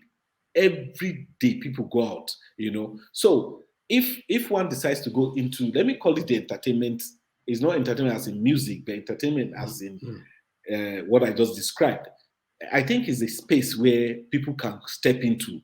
People like you guys who are out there, who have seen things that people that are here have not seen. Sometimes all you have to do is just copy and paste that thing back here, and you will make a whole lot of money because it works there. And all you have to do is just get the way it works there, just come and replicate it here, and it will work. And the other question, if I can remember, okay, this will work if you decide to go that route. I think, like I said, I think a lot of you who are out there must have seen so many things you think that can be done here. And even sometimes when you guys come here, you say, wow, this thing is not here. You can just do it and it will work here. So I think that is left for you guys to see what is available there that can be replicated here. Then the other question was, I said that we're hoping that things will get better. The question was, what do I think should get better? The major thing I think should get better is this insecurity problem should go away. If that is sorted out, I believe a lot of people, even like people like you guys who are there, who are hearing all the negative news, will be confident to step in and bring in the resources that you have to put it in businesses that you think will work. Because I feel that if you guys keep hearing this insecurity, that kidnapping, that banditry, it is difficult for even people like me who go out to show, oh, this place is wonderful, this is a place you can visit. People will say, how can I visit there when there is no security? You understand what I'm saying? So it is also a difficult thing if that problem of security is there. Even the things that I try to sell, the idea I'm trying to sell about Nigeria will be hard for people to want to come and visit those places. Am I making sense? So I believe that if the first thing first, economy will be better if security is good. Because if security is good, investment will come. So economy will be stronger. So that I believe that for me, that is the major thing that needs to be tackled. If that is tackled, the country will be better. Businesses will be better. You know, Wills, that insecurity, you may not be surprised, and I'm sure you're not surprised that that's the number one worry that we all have.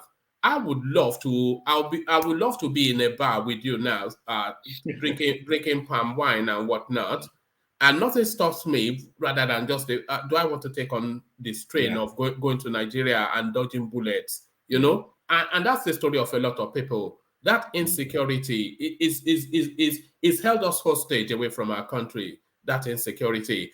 But you talked about people keeping monies in Ghana must go bags. So how is that playing out with the new Naira note? How is that space playing out at the moment? Well, I must say that recently we're beginning to see videos coming out of people who have stockpiled money over the years in their houses, and the money have rotten away, have become dust. And it's a sad thing because this money could have been there to help communities, help their people, and they just kept this money. Mind you, I was out, I think last week when I went to fix the battery of my laptop somewhere in town. And there's this guy who knows, we started talking about properties, and he was telling me that somebody spent, I think in 2 days, spent about 600 million cash buying properties. Cash buying properties. Imagine somebody had 600 million naira cash. He didn't just buy one property, he bought several properties, and in different people's names. He was buying, he'll put this person's name, he'll buy this one, put that person's name. He spent about 600 million naira in 2 days buying properties. That's to tell you that this person had this money at home. This person can't take this money to the bank, and they needed to spend that money. So was this person a politician? Sorry. You know how these things work. How these things work. This person obviously is standing in for somebody. You can't know the person that owes that money because I don't know if I'm making sense with what I'm saying. Yeah, we know now. You are making sense. But I just don't understand why somebody would keep such amount of money in their house, in their home, instead of. It's illicit funds now. It's illicit. Illicit fund. Yes. Yeah. Okay. One of the reasons is that a lot of people, especially up north here, don't believe in the banking system like we do. We can take our monies to the bank and we keep them. Some of them believe in most of them believe in keeping their monies in their houses. Most of them. So when they have kept this money for over 20 years, 15 years, 10 years, they've kept all these monies, and some of them are going bad. Recently, we saw some videos where they brought up money and they are putting them in the sun to dry them because they've grown molds on them. You know, it's crazy. You know, I'm just wondering. You know, the other bad part of this story is that you tell yourself, yes, it's good for them. You know, they can't take this money to the bank. The bank managers are also corrupt. They will take this money to the bank. Somebody will take it through the back door. They will clean up this money and give them the new one. It's just a system for the commission, of course. For a commission. Yes, definitely for a commission. So if somebody comes in with, let's say, 700 million naira and is telling you, giving you 5% of the money, quickly you accept. You know, they'll just take these things, and I don't see how it's going to really affect these rich people, because even if they have all this money in bullion vans, they will take these bullion vans to the banks, they will replace them with the new ones and take the bullion bank back home. You know, so the only people that I think it will affect mostly, honestly, in my opinion, are the bandits who are in the forest who have carted away money, so much money, and they are keeping it somewhere there. They can't take it to the bank now, and except they are working with somebody who is going to help them take it to the bank. Then the other thing is that we're also learning recently that somewhere in Zamfara or Katsina, I don't know, where they said the bandits are now asking for people for their money to be paid in dollars. They don't want naira and CFA. They're asking for CFA. So you see, it's just crazy, you know. But I think, in my opinion, whether they take the money back through the back door or not, it's going to help the economy in some ways, because those money that has been destroyed that they can't use anymore, obviously that becomes the government money, because once they tally all the money they should have, that becomes what they have gained, you know. All right, brilliant. Does anyone else have a question with for Wills? And Wills, can you check your phone? But can anyone else? Does anyone else have a question for Wills?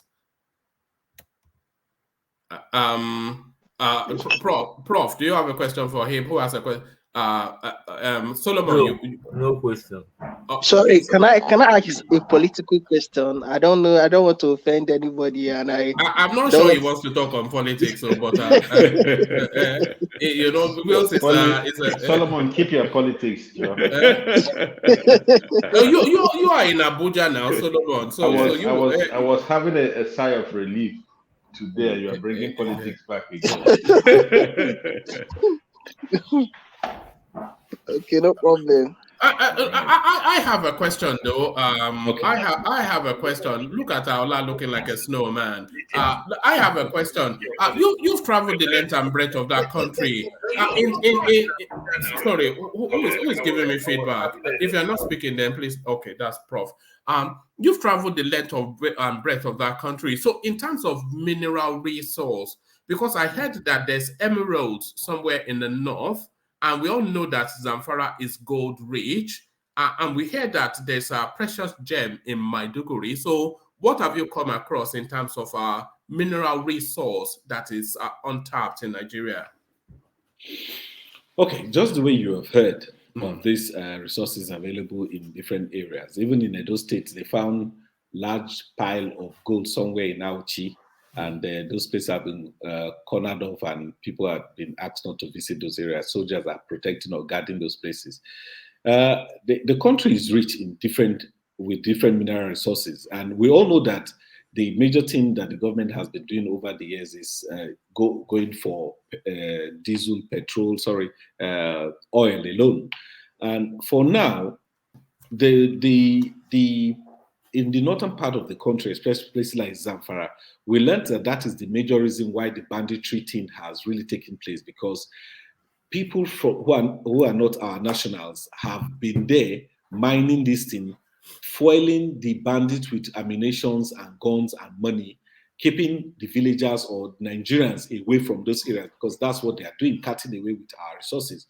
Because if you remember, in 2020, there was a Chinese man that was arrested who tried to bribe someone in Zamfara with 100 million naira cash. He actually gave the person 50 million naira cash and promised the person if they let them go, they will pay him another 50 million. What were they doing? They were actually taking away solid mineral from Zamfara, and they were moving them away out of the country. And the question I ask myself most time is that, are they putting it in their stomach, or are they swallowing it? How are they getting these things away from the country? Are they not passing through our borders, or don't we have people who are checking these things that are being taken away?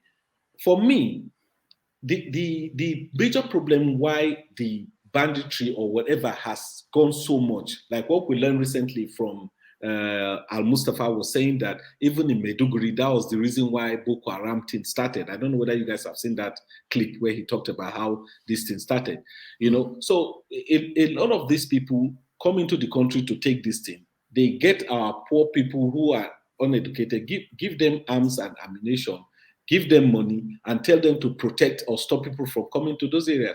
That has been the major reasons why this, because if you think about it, bros, how are they getting money? People who cannot feed, they are not working. How are they getting money to buy guns and ammunition? You think about it, somebody must be supplying them this thing. Because if not, how are they getting them? though we know right now that some of them are using the same ammunition to rob people or kidnap people, yes, but initially, where did it come from? Somebody must have supplied them with these things. That's why they're able to do what they're doing. So for me, that is the story we've heard, and that's what I think. Then again, whether I have had the opportunity of meeting people who are into this mineral exploration, yes, I happen to have spoken to someone some time back, because there's somebody in the US who actually asked me if they could get some kind of solid mineral. They sent me the picture and the name. I searched, asked people around, and they directed me to someone somewhere in Plateau State who that's what they do. He's not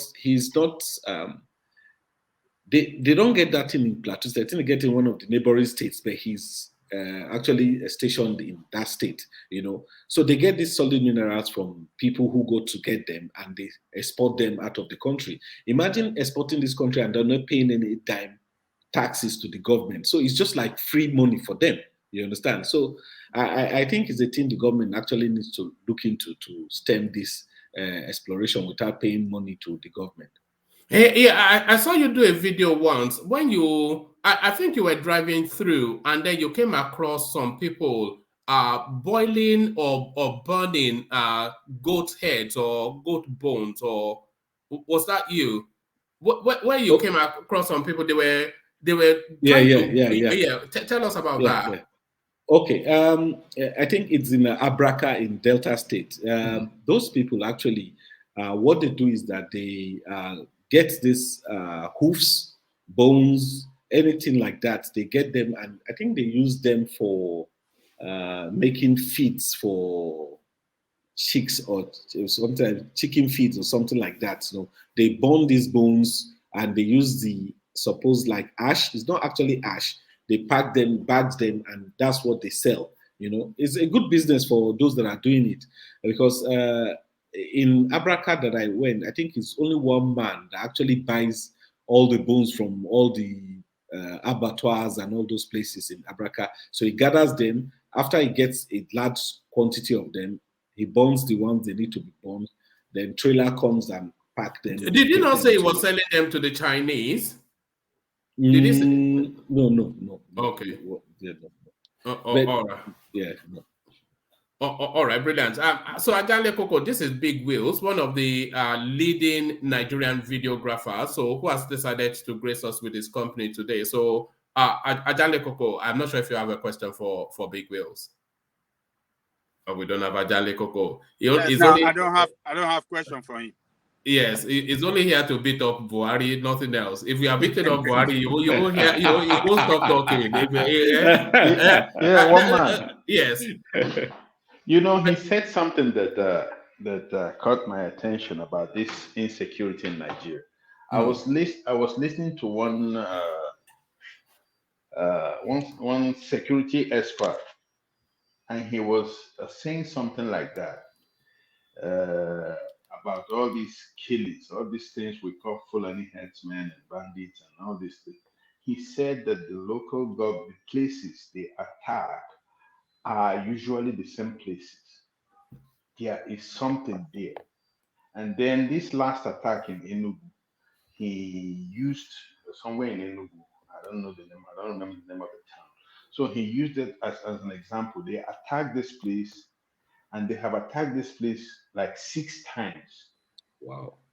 It is not about cows or anything like that, because this place shares border with the neighboring Benue State, and the neighboring Benue State town or local government has also been attacked the recent past, and these attacks are frequent. So he was suggesting that there was something there. There is something, some people, and it is like an international cartel. There's something there. These people are looking to, are looking to explore, and when they do this, people will normally leave the villages, and the place will be deserted, and they go and do whatever they want to do. That these things are not about that we, the ordinary Nigerians are looking at it the wrong way.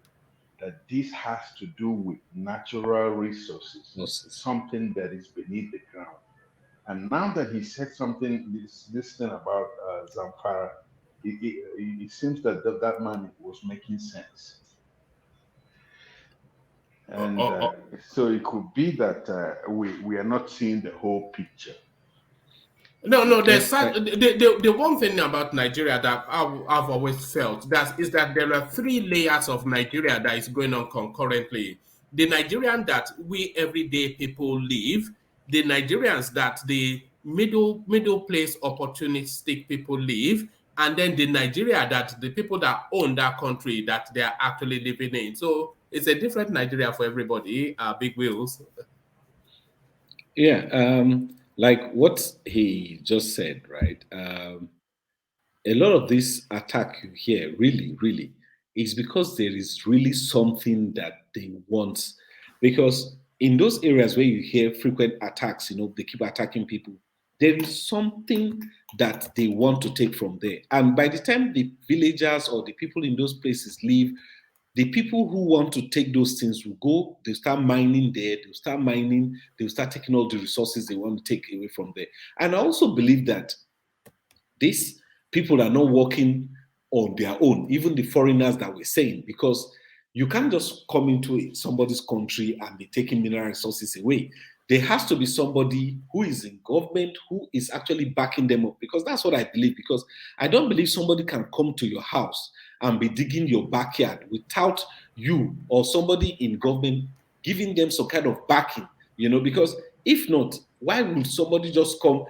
First of all, how did they know they have resources in those areas? Somebody must have done some research. Somebody must have done, or maybe they have come, whatever the situation is, somebody must have done the research to know that in certain places they have so and so materials that can be harnessed or can be taken from the ground and then make so much money from. So these people work hand in hand with some government officials. I don't think that anybody can step into your house and be digging your backyard without somebody supporting them. Hello, Big Wheels. You said something that's very true. There's something we should come to understand. Number one, there has been a kind of surveillance done over Nigeria. Number two, there are minerals in Nigeria which people don't know about, but is there.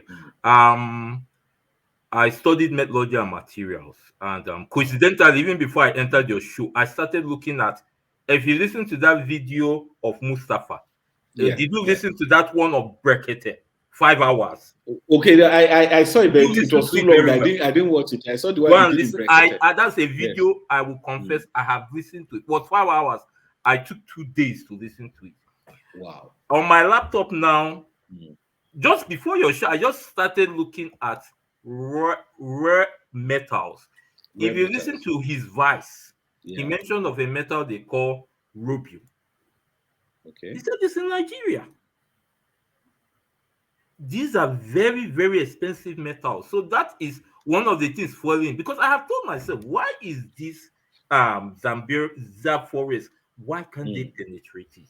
And we all know, if you watch this film, 90 Minutes in Entebbe, if you observe when the Israelis were trying to break into Uganda, they didn't fly over the airspace. They flew through the ocean and moved some corner. That's why I'm saying that there's a kind of surveillance. You don't enter anybody's airspace without notice. So that means there's an international angle to this. You just don't enter anybody's airspace without it being noticed. So that's it. That Mustafa said much more on that video that was 5 hours in Brekete. I think it was this month. He said there was a video that's much more circulating that he spoke about that. He mentioned of the Germans in that action. The Germans, yes. And we all know what uranium is.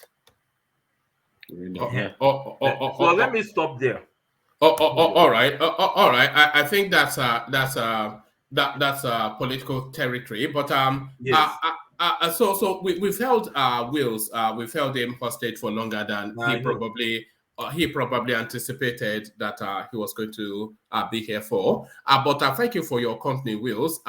a real delight. And like, as you know, I've been following you for so long, and it's a real treat for me to, have this interaction with you. So if nobody else has any questions for Wills, then we'll let him go to set about setting up his property empire. But we can't let him go without him promising to come back and join us soon again. It would be nice to be back. Anytime you want me, bro, I'll be back. All right. So thank you, Will. Yeah. So does anybody else have anything for Wills before we let him get on with this day? All right. Thank you, Will. So we set thank you for having me. Yes, thank you, Will. So how did it go? Were we offensive? How was the experience for you? No, it's nice. It's just like discussing with my friends, like we're talking, everybody's asking questions. It's that what it is, yeah. All right, brilliant. So we'll bring Wills back again, and as I said, I'll post the link to his platform again. Go follow him and leave a comment in his comment section. Tell him one man sent you. So thank you. Nice. All right, brilliant. Thank you, Wills. I'll speak to you off screen. So thank you, Wills. So that was Big Wills, of course, one of the leading videographers in the country. So does anyone else have a comment? I'm going to round this off here, but then I'm going to start the session that I intended to do in about 20 minutes. So just to document that, does anyone else have a question, or do you want to take a mini break and then rejoin us in about 20 minutes? All right. So we'll end this session here, and I'll cap it off as a property-related section. So I'll take your feedbacks on this, and then depending on how you feel it has gone, I will bring on other personalities into the space to speak on similar topics. I've got a guy that is a property guy in Lagos, and then there's this girl. She's a Hausa girl that I want to bring on as well. There's this girl, she's an Hausa girl that I want to bring on as well. She's not anything property related, but she knows the landscape of the North in terms of the business opportunities that is there. So I'll bring her on. So I'm still not too told that I want to bring her on, but I'm sure she'll say yes. So I'm looking to bring her on as well. Maria, her name is. So you get to meet her soon. And then the property guy in Lagos, I'm already in discussions with him. I could have brought him on, but I didn't quite have the window to bring him on. So I'll bring him on in the course of next week. So we'll end this session here. I'll put the flyers out for the original one again, and then we'll reconvene in another 20 minutes, 25 minutes, half an hour, if you still have the time to spare. So keep your whatever it is, keep your listening dialed in here. So I'll leave it here for this. Carry the conversation on with you in the comment section, but here I say peace.